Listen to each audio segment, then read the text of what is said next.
There was never any question that I would go to Eastern Arizona College, since my dad was a professor there, my mother was the school nurse. So even though I graduated from Thatcher and received scholarships to universities, I spent my first 2 years here.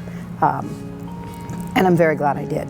What I remember about EA is that it was, students were first and foremost, but academics took no back seat to the friendliness of the faculty.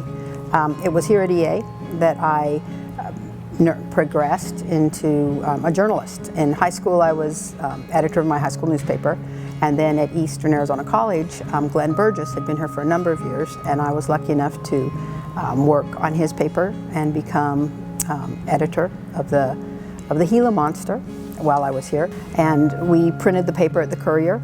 It came out every month, if I remember right. It seemed like it was all the time. We were working on it all the time. But we had a great staff, and it was fun covering stuff. We helped with the yearbook, since that was produced also by Glenn Burgess, and it was a lot of fun. We covered, you know, some great stories, and it was my start of journalism. But my time at Eastern was amazing. I mean, of course I had grown up with the college in my blood, with my mom and dad associated with it. We moved here when I was in 6th grade. And so anytime there was a faculty picnic, an activity, an event, we were over here for it. So I knew that my whole family would be involved with Eastern. But I loved it here. I loved the faculty. I loved the one-on-one with the teachers. And I played volleyball my first year here at Eastern. I had played in high school. And that was the year that Power Volleyball had just started. Title IX had just happened the year before. This was the 1973-74 school year. And Coach Mabel Bodine was our coach. And there were a number of girls from Safford and Thatcher, Duncan, all over. And that first year, we did amazing. Coach Gerald Hekakia came and worked with us some. It was the start of Power Volleyball. And so what that meant was that we started playing real aggressively. And a lot of the girls weren't used to that. And so he came and helped us a lot. We ended with a 15-2 record that in regular play. We went to a state tournament. Won that, and so we were invited to a regional tournament, which is in Durango, Colorado.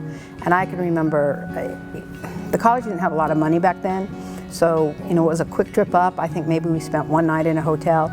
We won the regional tournament, and were invited to the first ever national volleyball championship. Now this was under the AIAW.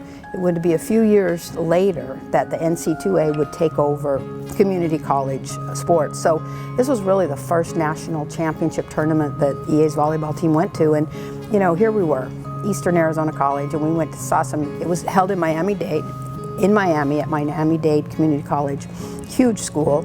And here we are, and we're playing Rick's College and you know, these big schools, and we won.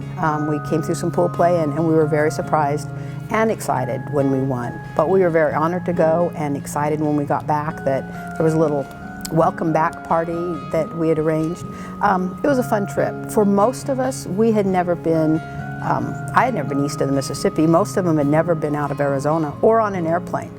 We got to Miami and stayed in this hotel that was cheap. And we were all so amazed. Lizards were crawling on the walls, and it was just so different for us from Arizona. But it was a fun trip, and that was a close team of girls. We were very proud to represent Eastern Arizona College, and excited when we got back that the college acknowledged what we had done and had won that award.